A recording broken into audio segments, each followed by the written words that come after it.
Hello students. एक unique problem आपके साथ शेयर कर रहा हूँ। जाहिर बात है, जो प्रॉब्लम्स मैं यूट्यूब पे शेयर करता हूँ, जाहिर बात है वो टेक्स्ट बुक की प्रॉब्लम्स तो नहीं होती हैं। ये भी कोई क्यूरिकुलम की तो प्रॉब्लम नहीं है, पर हाँ मैथ्स की प्रॉब्लम है और ये आपके लिए शायद नई रहेगी, है ना। तो इसमें से शायद कुछ सीखने को मिले आपको, तो मैं प्रॉब्लम आपके साथ शेयर कर रहा हूँ। I am reading it out for you. A patient Kisan. A peasant once visited a village fair and he was having a 100 rupee note in his pocket. तो 100 रुपया लेके जनाब मेले गए हैं. He stopped at a kiosk where a man was selling toys made up of clay. The man told him the cost of pigeon is 5 paisa each, the cost of a hen is rupee 1 each, and that of a horse is rupee 5 each. तो मिट्टी के खिलौने एक दुकान पे बिक रहे हैं। पिजन की कॉस्ट है 5 पैसा, हैन की कॉस्ट है ₹1 और हॉर्स 5 रुपए का। The patient ask him to give 100 toys for ₹100।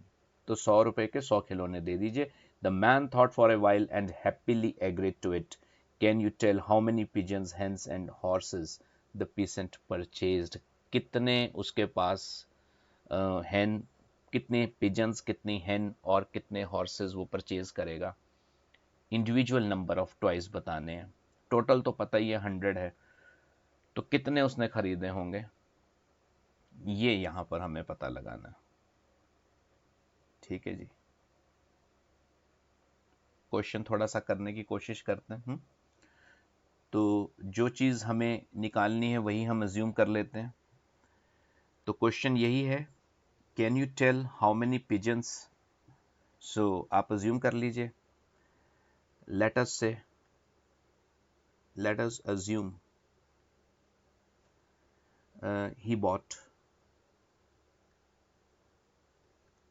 he purchased, जो भी है, he purchased X pigeons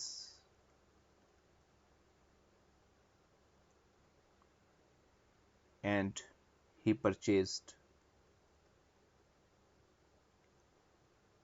Y hen and he purchased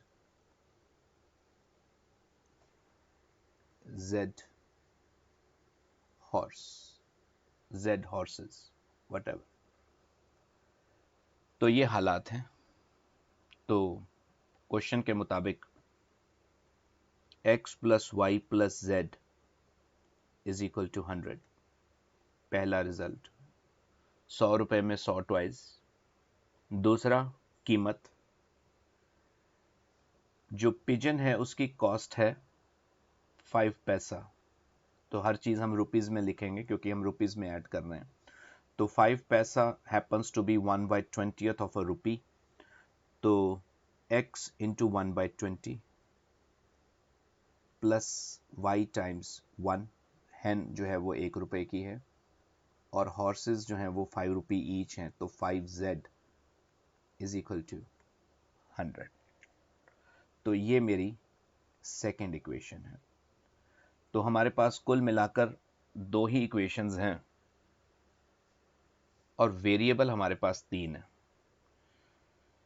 तो एक ऐसा सिस्टम जिसमें इक्वेशंस की संख्या कम हो और वेरिएबल ज़्यादा हो, तो उसके या तो इनफाइनाइट सॉल्यूशंस होते हैं, इनफाइनाइट सॉल्यूशंस होंगे इसके। तो मगर इनफाइनाइट भी होंगे तो भी क्या निकालेंगे, सॉल्यूशंस कैसे निकालेंगे। तो कैसे हम इस तरह के क्वेश्चंस को सॉल्व करते हैं, मैं वो आपके साथ शेयर कर रहा हूँ। देखिए, इस तरह की इक्वेशंस को, पहली बात तो मैं आपको ये बता दूं कि ये अपने आप में एक पर्टिकुलर कैटेगरी के क्वेश्चंस हैं। तो मैं आपके साथ इनका नाम ज़रूर शेयर कर रहा हूँ ताकि इन जनरल आपको थोड़ा पता हो कि ये क्या चीज़ है। मतलब ये बहुत इजी प्रॉब्लम है, लेकिन ये कहाँ से आई है मैं वो आपको बताने जा रहा हूँ। They are known as Diophantine equations. Diophantine equations, जी। डायोफेंटाइन इक्वेशंस के नाम से ये जानी जाती हैं। अगर आप कभी सर्च करें तो डायोफेंटाइन इक्वेशंस के ऊपर कभी पढ़ना हो तो आप पढ़ सकते हैं। तो ये डायोफेंटाइन इक्वेशन का एक प्रॉब्लम है। अब मैं थोड़ा सा और बता दूं जो मुझे लिटरेचर से जानकारी है। एक ग्रीक मैथमेटिशियन थे, Diophantus of Alexandria. Alexandria Greek civilisation का एक शहर अलेक्जेंड्रिया। तो डायोफेंटोस अलेक्जेंड्रिया के एक ग्रीक मैथमेटिशियन जो इस तरह की इक्वेशंस बनाया करते थे, सॉल्व किया करते थे, उन्हीं के नाम से ये इक्वेशंस हैं। तो डायोफेंटाइन इक्वेशंस वो होती हैं जिसके जिसके जिसमें एक से ज़्यादा वेरिएबल्स होते हैं, लेकिन हम उसके सिर्फ इंटेग्रल सॉल्यूशंस देते हैं। अब यहाँ पर नोट करने वाली बात यह है कि एक्स, वाई और जेड फ्रैक्शंस में नहीं हो सकता। तो इसके जो सॉल्यूशंस हैं वो इंटेग्रल हैं, और ये हमारे लिए थर्ड इंफॉर्मेशन है। तो दो इंफॉर्मेशन तो हमारे पास हैं, तीसरी इंफॉर्मेशन हमें दिख नहीं रही। तो उस इंफॉर्मेशन का जब हम इस्तेमाल करते हैं तो क्वेश्चन बड़े आराम से सॉल्व हो जाता है। अच्छा चलिए ठीक है, फिर कैसे सॉल्व करें। देखिए, दो इक्वेशंस को सॉल्व करने का तरीका तो यही होता है, eliminate the variables as you can. मतलब जितने ज़्यादा से ज़्यादा वेरिएबल्स आप एलिमिनेट कर सकें ताकि हम जो बाकी रेमिनेंट हो उनको निकाल सकें। तो इस सोच के आधार पर मैं इन दोनों को सब्ट्रैक्ट करता हूँ, सब्ट्रैक्टिंग फर्स्ट एंड सेकंड। तो किसी को किसी में से भी माइनस कर लो, तो ये बन जाता है x minus of x upon 20।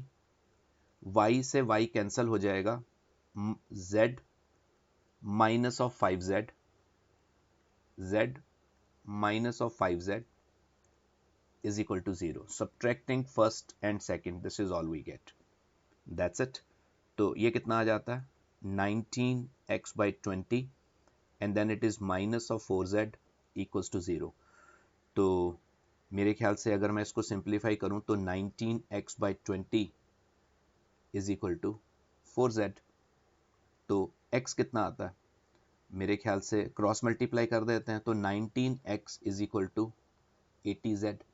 तो कुल मिलाकर ये सिचुएशन मेरे सामने आ गई है, और x is equal to 80 upon 19z, चाहे जैसे मर्जी लिख लीजिए। अब एक बात देखिए, x को z की टर्म्स में और z को x की टर्म्स में आप लिख सकते हो, लेकिन अब आप x और z नहीं निकाल पा रहे क्योंकि हमारे पास कोई तीसरा रिलेशन नहीं है। यहां हम वो थर्ड इंफॉर्मेशन का इस्तेमाल करेंगे कि x, y, z जो हमारे वेरिएबल्स हैं वो नेचुरल नंबर्स हैं, वो पॉजिटिव इंटीजर्स हैं। अब आप मुझे बताइए कि आप z को क्या वैल्यूज देंगे कि x एक इंटीजर बने। देखिए यहां पर इस रिलेशन को ध्यान से देखिए। I think z has to be a multiple of 19। अगर आप चाहते हैं कि वो x एक इंटीजर आए तो z has to be a multiple of 19। तो ये बात यहां पर ध्यान देने वाली थी। तो z 19 का मल्टीपल होना चाहिए। मान लीजिए z 19 है, तो चलिए ठीक है, z आपका 19 है, सही है। तो फिर उस केस में x कितना आ जाएगा, x 80 आ जाएगा। तो अगर ये x 80 है, z 19 है, तो फिर y कितना आएगा, यहाँ पुट कीजिए ना, इन तीनों का सम 100 बनना चाहिए। तो इन दोनों का सम कितना बन रहा है, 99। तो y की वैल्यू 1 आ जाएगी। तो यहाँ से हमें z को वैल्यू देनी है। ये मेरा थर्ड रिलेशन था जो सब्ट्रैक्ट करके आया। तो z has to be a multiple of 19। तो क्या एक ही वैल्यू हो सकती है z की, नहीं नहीं, और भी हो सकती हैं, जैसे 38। तो अगर z की वैल्यू 38 होगी तो उसके कॉरस्पॉन्डिंग x कितना होगा, x 38 अगर आप पुट करेंगे तो वो 160। तो मेरे ख्याल से ऑलरेडी हम शूट कर गए, x और z का सम ऑलरेडी 100 को शूट कर गया। तो y नेगेटिव तो हो नहीं सकता, तो इसलिए रिजेक्टेड। तो एक ही केस बन रहा, x 80, y 1 एंड z 19। तो मेरे ख्याल से जहां तक बात है पिजन्स की, उसे 80 पिजन्स खरीदनी चाहिए, एक हैन खरीदनी चाहिए और 19 हॉर्सेस। तो आप देखेंगे कि उसका बिल भी 100 रुपीज बनता है। तो ये डायोफेंटाइन इक्वेशंस हैं। तो बड़ी प्यारी इक्वेशंस, बड़े अच्छे अच्छे क्वेश्चंस इस पे बनते हैं। तो ये एक एग्जांपल था डायोफेंटाइन के ऊपर। तो आज की ये वीडियो तो मैं यहीं ख़त्म करता हूँ। अगर अच्छी लगी हो तो इसे प्लीज़ शेयर कीजिए। Thank you so much. Keep learning, keep enjoying. Thank you.